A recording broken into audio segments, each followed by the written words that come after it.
Hello, welcome to a video about text. Text is one of the most useful things that we can display in a program. Text is very powerful because it can be used to represent ideas in potentially a clear way, or a poetic way, or a legalistic way. It opens up our access to a whole lot of human thought, language. So being able to display text in our programs is pretty important. So I want to look quickly at how do we do that.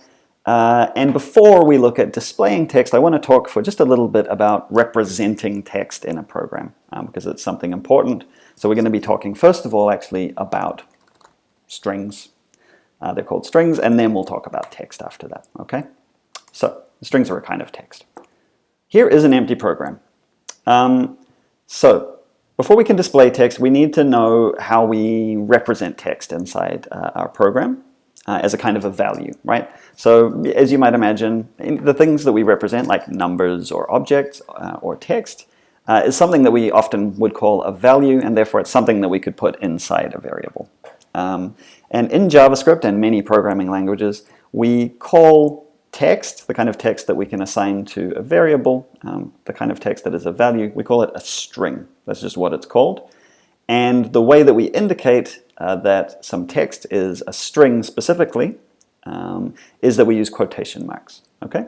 So most obvious, let's make a variable. It's called Hamlet1, because I'm going to have a couple of different examples, and I'm going to assign it some text. I don't just write to be or not to be, because this is going to confuse JavaScript, right? It doesn't know what this is meant to be. It's highlighted the two because it's confused.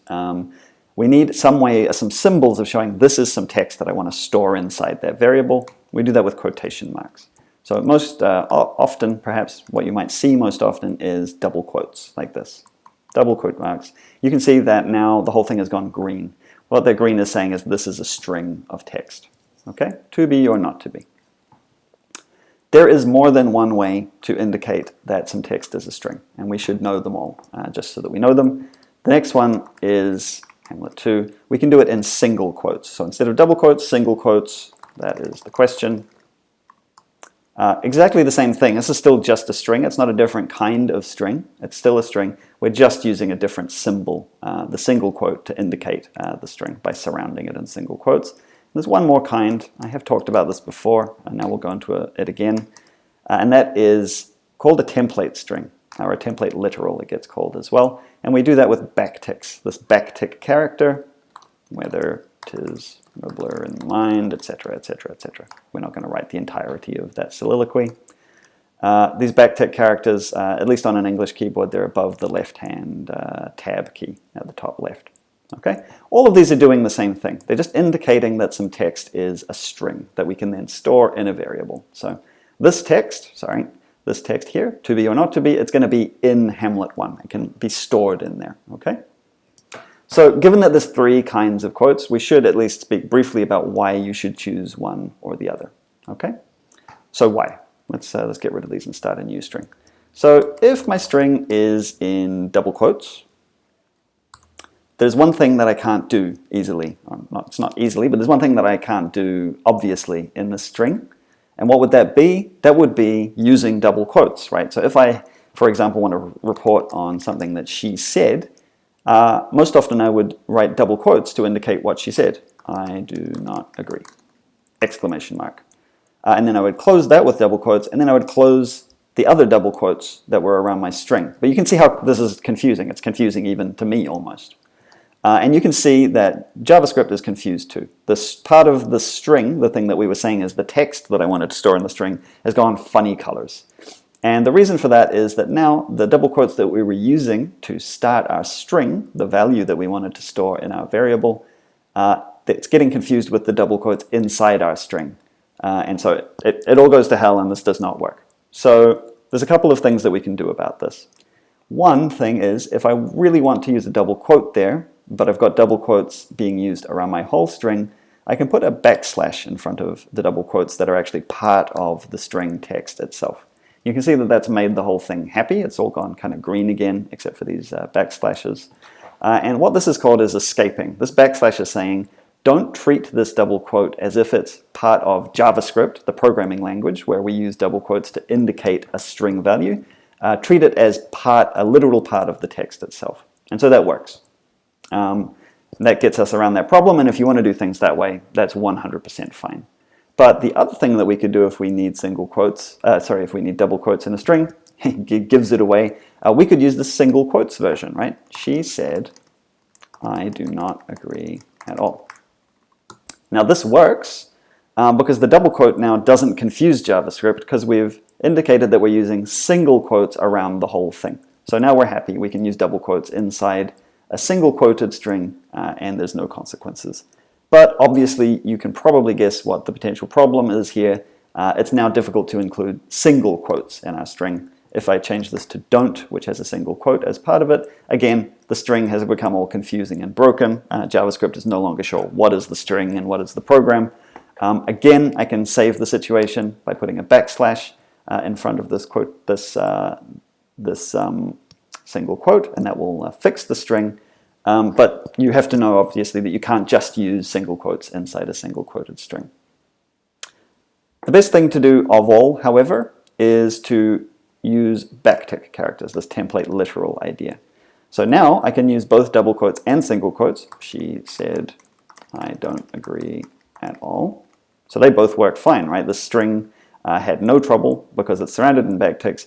Obviously, displaying backticks in this string is going to be a problem. However, the great thing about the backtick character is it's not very common in written language. In fact, you almost never see it being used. So it's a really good symbol to put around a string. It's very unlikely you're going to need to use a backtick inside it, in which case you're probably going to be able to write whatever you want. So that's a huge advantage already.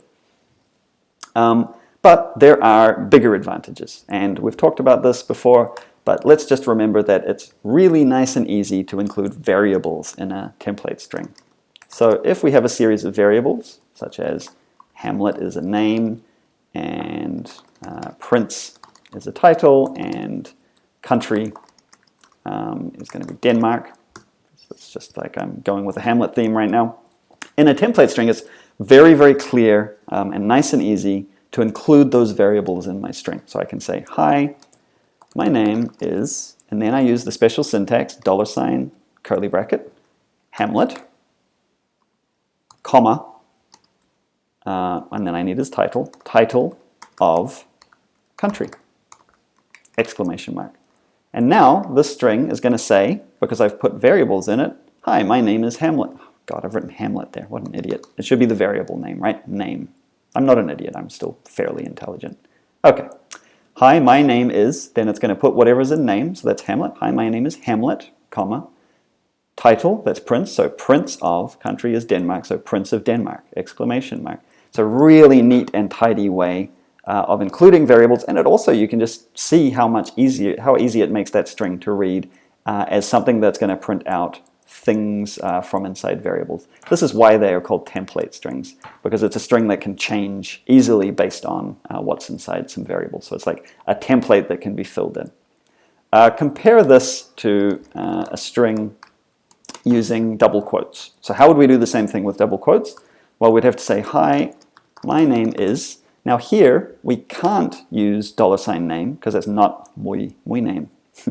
My name is, we can't use $ curly bracket. That only works inside template strings. So instead we have to use string concatenation. So we go outside our string. We say plus, because we're going to add a variable. Then we write the variable name. So that will say, hi, my name is, and then it's going to add Hamlet. Hi, my name is Hamlet. Then I have to do another plus, because I'm going to have to add a bit more string on. Quotation marks, a comma, and a space, because there's a comma in the space after the name. Then I have to go outside again, because I need another variable, plus the title, Prince. Then I'm going to need the of, so I have to start another string that's of and a space. And then I'm going to add the country, like that. And then I need another thing, which is the exclamation mark at the end. This works too. Both of those strings will come out the same. I hope that you can see that the template string is more readable. It sort of signals very nicely where the variables are with the $ curly brackets. I think that's an advantage. This was much, much easier for me to type in than this one, where I kept getting confused about which quotation marks versus no quotation marks. You've got to kind of remember where you need a space here and a comma space here, and you've got this of surrounded by spaces here. Whereas in the template string, I was just writing it as if I was writing it, knowing that certain blanks were going to be filled in, like Mad Libs. For this reason, I think it's almost always the right idea to use a template string. There might be situations where it's going to, for some reason, be better to use double quotes. I suggest that you always use template strings. That's certainly what I'm going to be doing. Okay, so that's the brief on representing text, okay? But we still haven't been able to display any of this text on our canvas, and that's what we also would obviously want to be able to do. So let's get rid of this, and let's get to a program. It's really, really kind of simple. So let's create a canvas. How do you write that? Create canvas. I think I've done that a few times before. And let's have a draw function, because that's where we like to draw things. Let's make the background black. Okay. And so let's display some text. And so to display text in P5, we just use, there's a function, it's called text. There's a whole section on typography in the P5 reference that you can look at. Let's just, for the moment, go with me knowing how to do this. So the function is called text, and it takes 3 arguments by default. It takes the text that you want to print out. So I'm going to use backticks. I'm going to write hello world, exclamation mark. So here you can see we're specifying a string, right? Hello world is a string, it's inside backticks. So that's the first thing that text wants to know, is what is the text you want to print out. And the next thing is, where do you want to display it? So I'm going to display it in the center of my canvas. I'm suddenly realizing that the default for text is black, so we're not going to see it. So I'm going to make my background 127. Okay, so I'm going to display this text, hello world, at this position, 250 by 250. It's very slightly confusing because we're maybe used to setting the position first, but it's the same as with images, for example, in P5. So the thing that we want to display is first and then the position. Let's go look at our project. Hello world is on the screen. We can actually tell something important about the defaults from this, right? We can look at this and we can see that there's a bunch of default settings. There must be. There's a default size. It's kind of small. It's probably 12 point or something like that. I don't actually know what it is. There's a default color. It's black. There is a default that's, it's not italicized. It's not bolded, for example. If we draw a little rectangle at the same location, let's draw a rectangle with its top left corner at the same location. So it's at 250, 250. I'll just make it 10 by 10.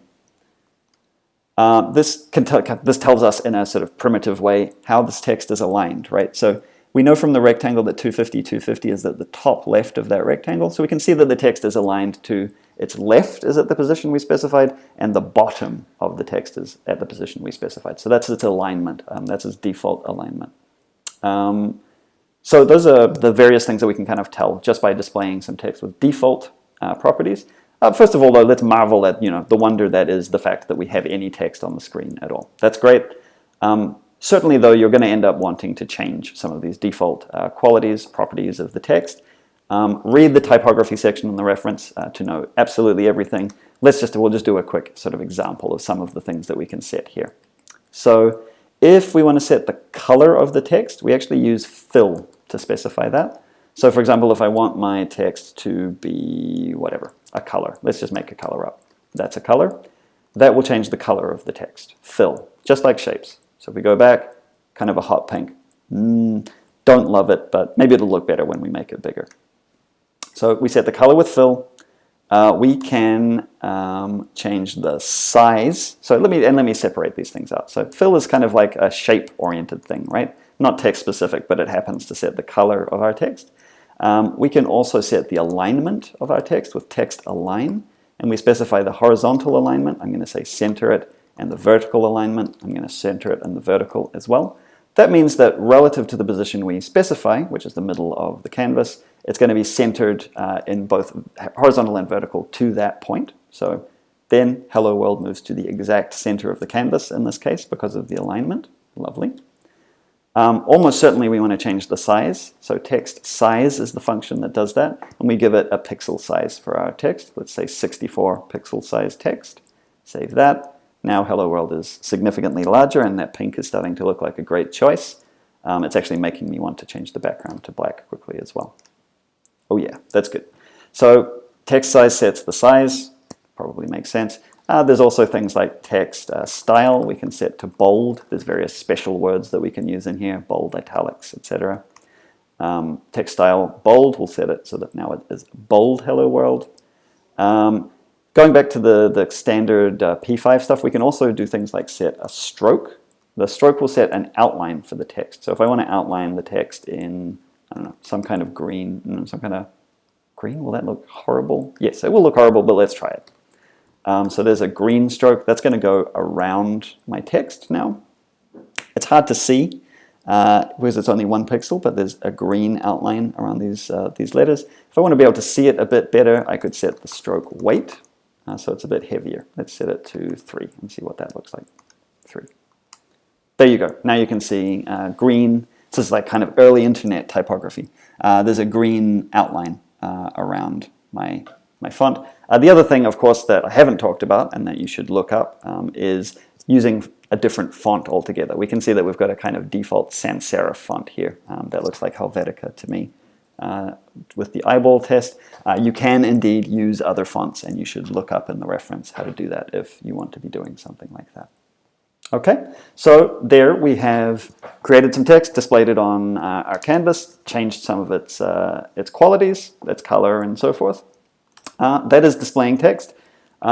This is semi-obvious, I would guess, but we can, of course, control all of these numbers, right? We've got numbers in fill, we've got a number here for the text size, for stroke weight, for position. Again, we could convert some of these things to variables and change those variables.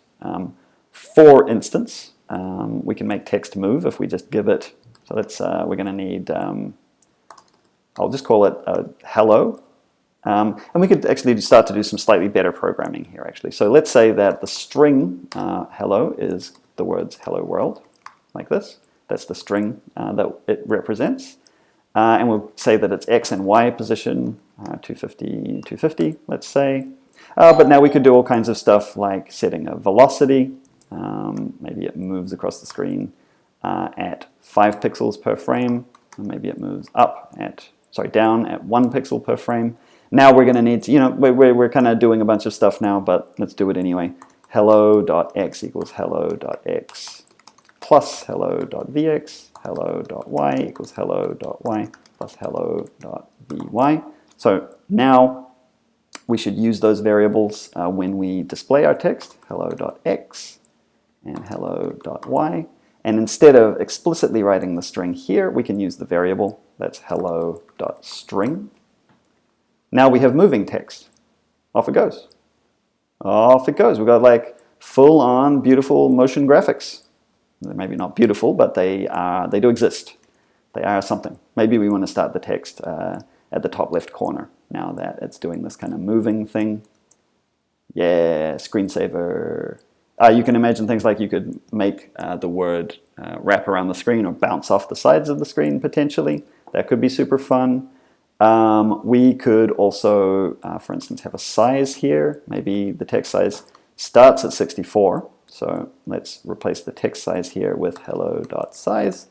But we could imagine changing the size. Hello.size equals hello.size plus 1. So it goes up by 1 pixel of size, of font size every frame.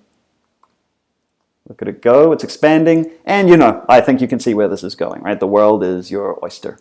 Bob's your uncle, the world is your uncle, Bob's your oyster, whatever it is that you like to say. There's a lot of power, just as there is with shapes, to using variables with text and making things happen. But right at the heart of this is the text function, which is what we use to display text on the screen. We say text, and then the arguments are the string of text to display and the position.